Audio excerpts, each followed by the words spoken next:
in the brief conversation we had this morning before opening the call, we talked about the difference between understanding something in a rational sense and, as you say, grokking it, like understanding it in your body. And I'd like to just invite you to say a little bit more about that, because I just love the way you explain that. Thanks. Yeah, thanks, Dave. I think that's super important, super duper duper important. Um, you know, I'm going to come at it from my trauma background a little bit. I think probably most people who become trauma therapists had some trauma. And, you know, why would you do anything, right? So,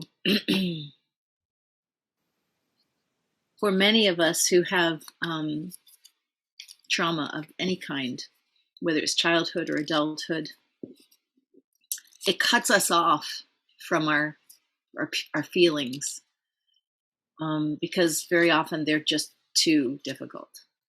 They're too much. And so we very skillfully dissociate from them. I like to remember these are brilliant strategies, brilliant survival strategies, very important to understand their function. There's no criticism of any of these strategies. And so to come back to ourselves, and to reconnect with our thoughts, our feelings, our preferences, even to just know what you prefer. I mean, all the torrent of opinions about what you should be or should think.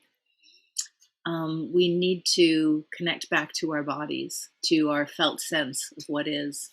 And so to come back to the body in whatever way we can. And, learning occurs in the body, just the riding a bicycle thing we all know, right? You get on the bicycle, there's no way you'll ever learn that except by doing it. But when you do it, you learn. You don't have to teach the body. You don't have to say, yo, muscles, go this way now. The learning is what the body is doing as it is doing. And so if we will practice things and be aware of them in the body, we will learn new ways of being. And truly, this is neuroplasticity. It's just that this weird division from brain to body that we have in America and the West, and all over the world, to be fair, it doesn't exist, the separation. There's no separation. Neuroplasticity is a full body experience. Feelings are related to what the brain is doing. And you feel it in your heart. You literally will feel it in your heart. You feel it in your hands.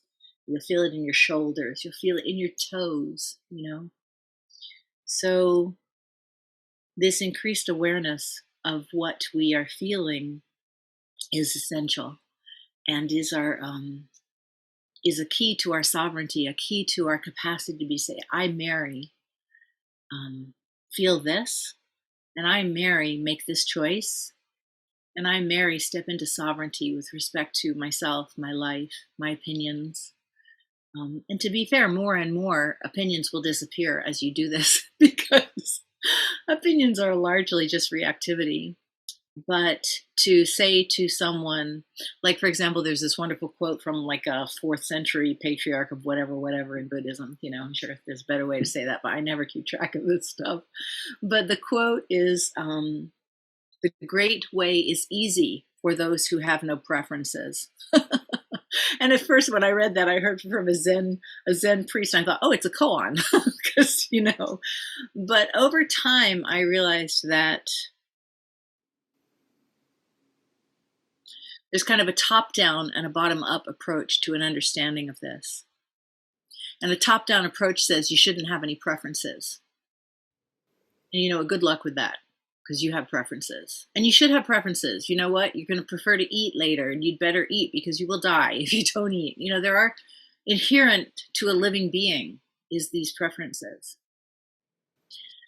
So from a top down, it's hard to understand. But from a bottom up point of view, as we develop the settling in our body, as we do the work of healing trauma, as we do the work of learning to be present, learning to love ourselves, as we become more and more able to be here in a state of love in this moment, like deep presence, preferences sort of disappear largely. So there are these qualities of being that are inherent to who we really are. And they are kindness, that's a quality of being inherent. They are love, they are delight. There's lots of them. But if you do it from a top down and say, you should be kind, I don't know, that's just not taking into account the fact that you might be really hurting. Like, don't ask this person to be kind. Put your arms around them for a minute. But when you're well, you will be kind. It will emerge naturally. So one of my teachers actually said, it is an insult to tell people to be kind. It is an insult to tell them to not have preferences. It is disrespectful. Leave them alone. Let them be. And then as we love ourselves into presence, these qualities of being naturally emerge.